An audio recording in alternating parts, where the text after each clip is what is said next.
Cutters, Degrassi, Unpopular Opinions.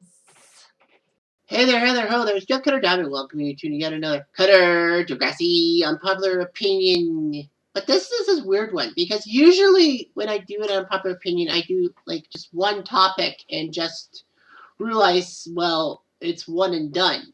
However, after doing a video a long time ago, a couple years ago, because I started this whole Degrassi Unpopular Opinion crap in 2020.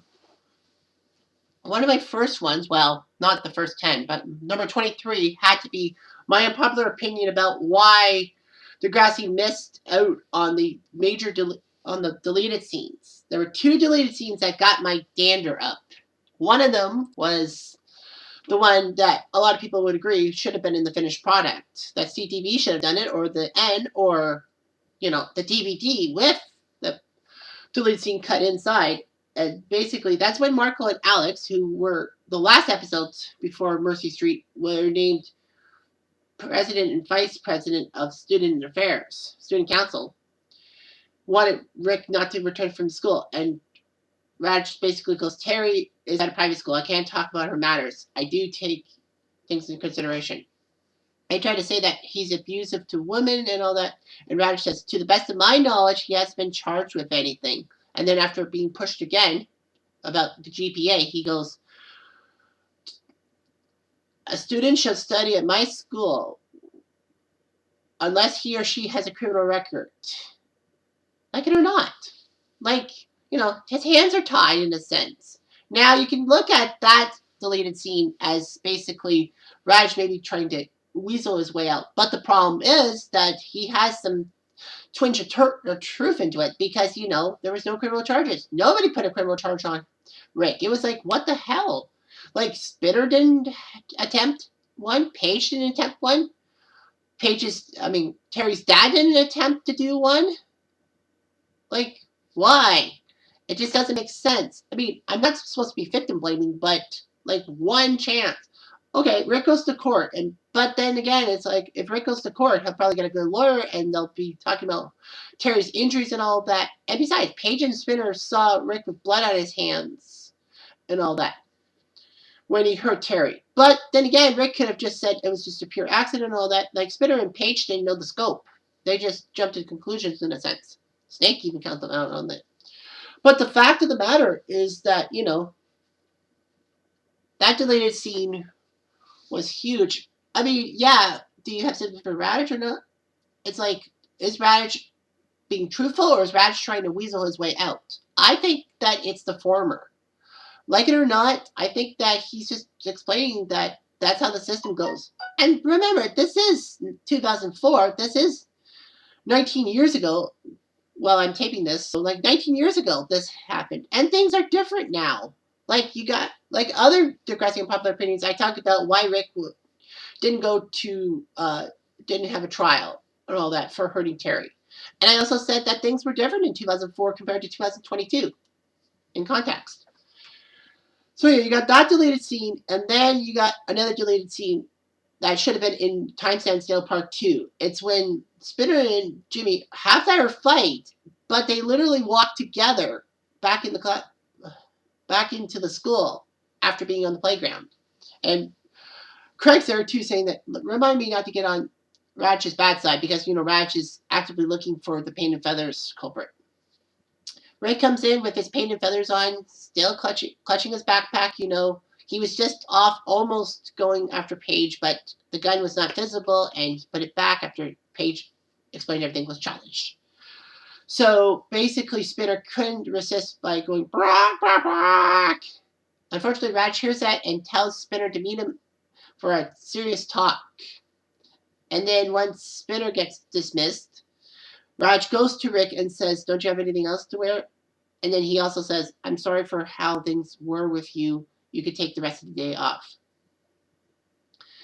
And then Rick says, well, I got to go to my locker. Okay, then leave immediately. And then Snake, after hearing that, tells Raj, well, what's your idea on how to deal with this? And Raj goes, he can't do any harm if he's not here. And then Snake pushes Raj, and Raj says, oh, really? Well, to the best of my knowledge, this is not daycare, and making friends is not part of the curriculum. Which tells me, well, I say preschool because preschool is kind of daycare in a sense. But the simple fact is, Raj misses the point. This isn't about friendship and all that. Yeah, you know that Rick came in to talk to Raj, wanting Jimmy off the quiz bowl team because he's not his friend and he doesn't make any qualms. And Rick doesn't say the magic words, he's bullying me. Because two things could have happened. One, Radich could have, taken Rick's things as face value and said, oh, okay, I'll talk to Jimmy. Or two, he says, well, I'm busy right now. If this keeps happening, this happens again, come see me. And then, Raj will know he's serious. Raj basically makes sense of what Rick's saying. And Rick screwed himself over. If he had said bullying and all that, I think Raj would have taken him better. Fight me on that. But the simple fact is that, he thought it's all about friendship. This is not about friendship. This is about being bullied and being painted and feathered. He's got the wrong idea. And people thought, oh, Snake and Radich had their falling out. They did have a falling out in the media room, but that wasn't the first time they had the falling out. It was the second time and all that. So I'd be thinking to myself, okay, those are the two great deleted scenes. I talked at length in CDUO 23, or was it 24? 23 about this whole thing. But little did I know a couple of weeks ago, after getting a notification from YouTube that this person commented on CDUO 23, and the person's name is Summer Malu, Malu. Summer says, and I don't know if it's a boy or a girl, probably a girl, by my guess, but anyway, you never know, said that, I liked that video and it makes sense, and how about the Dungeons and Dice, the dice scene with Sean and Toby? And then it gets to me, it's like, that's right, there was a key deleted scene about that. So after getting this information, I decided to do a Reddit post, which was 9 days ago, and this was done 9 days ago, and this is being taped on January 5th, 2023 for context. It says, thoughts on the three major missed scenes in the Rick Murray storyline of season 4. And I said I would do a revamp of this one. I feel that the two major deleted scenes when Marco with Alex tried to convince Raj to not let Rick back, and Raj explained why he did, and the one about Spinner mocking Rick, Raj trying to speak to Spinner, and then have Snake getting on Raj's case, should have been in the main cut for obvious reasons. But however, someone commented on CDUO 23, as I put in the post, that I should discuss the Toby and Craig dice scene that was cut with Sean interjecting and all that. Yet I didn't explain that in detail. The person is right, but I want to get the Reddit community's reactions to the major deleted scenes. Reactions meeting with Marco and Alex, Spinner's clicking at Rick and Snake's tip with Radish, and the dice scene. And I said, well, season 4 deleted scenes are on YouTube. And then someone said, how ironic. Alex begs Radish not to let Rick back, but should have been expelled for the pain and feathers. Well, it's complicated.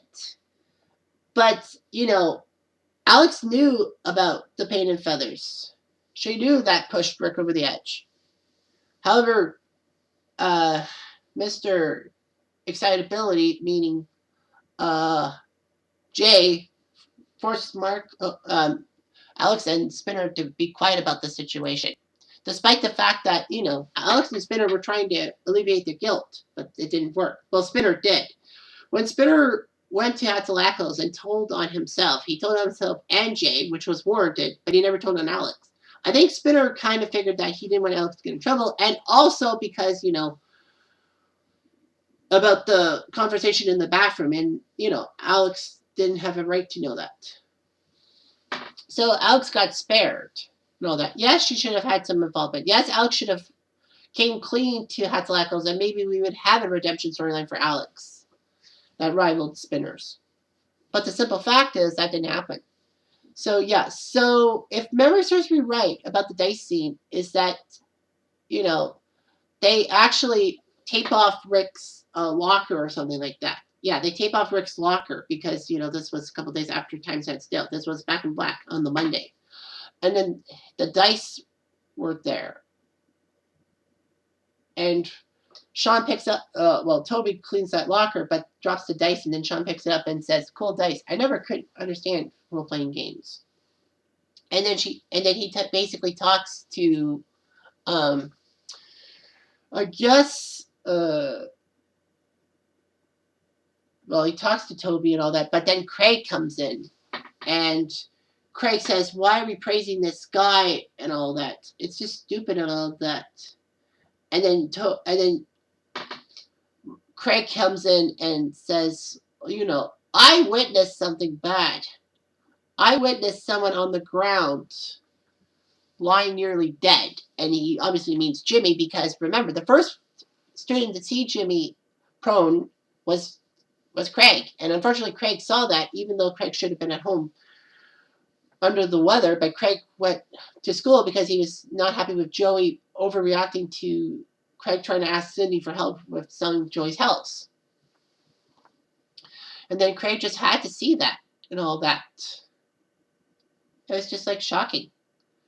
And then, Sean says, "Not to one up you, but our guy died." Because Sean and Toby were there when Rick confronted Emma and wanted to shoot Emma dead, and Sean decided to save the day by jumping in and preventing Rick from shooting Emma. And of course, Sean accidentally shot Rick. But of course, Sean didn't make the revelation. He felt bad about shooting Rick and all that.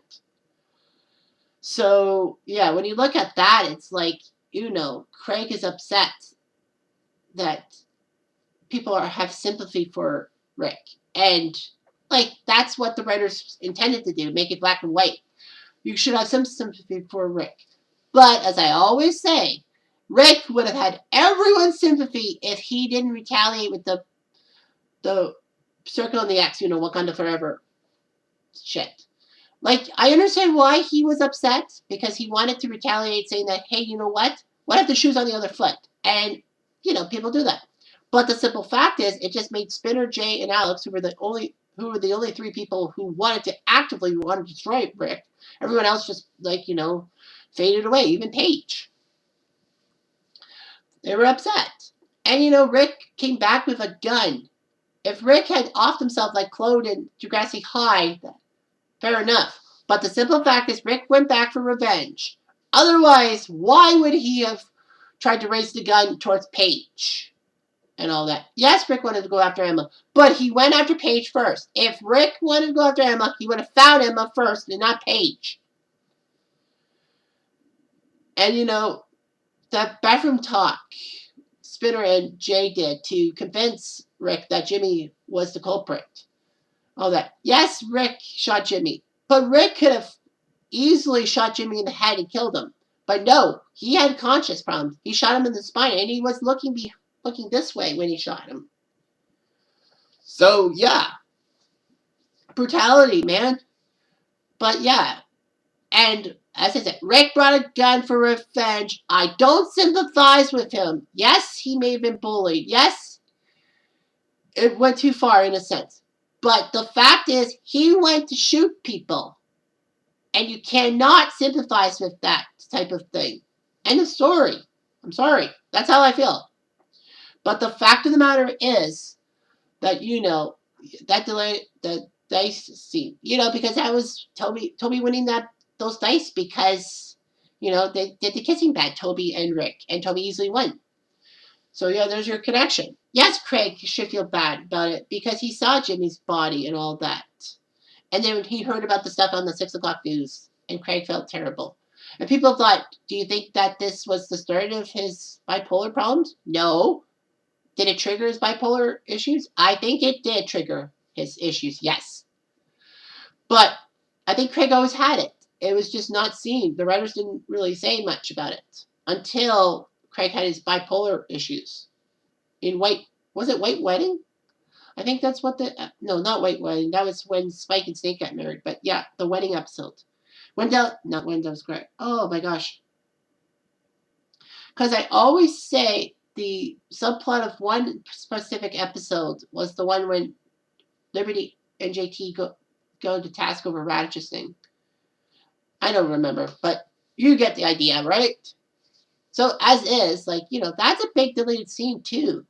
In context, I must have missed it because I'm looking at the straight picture about Rick's behavior and all that. The one deleted scene that there was that passing mention of Terry and all that, and nothing else.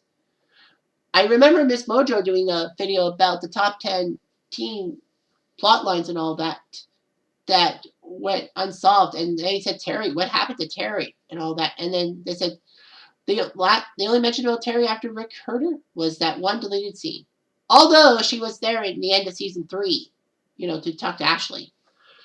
But yeah, Terry just disappeared. No vanishing characters. I think that was what the thing is. But yeah, she vanished, and then they had that one scene, but it was a deleted scene. We didn't even fucking see it. So yeah, that's the problem I have. So simply put, that dice scene actually was prominent because, it made sense of things. Sean says, it's not a contest, but our guy died. And, there's just tragedy brings out a lot of people. I know there were more deleted scenes in season 4, but, there's not 2 deleted scenes that cause trouble. There's 3.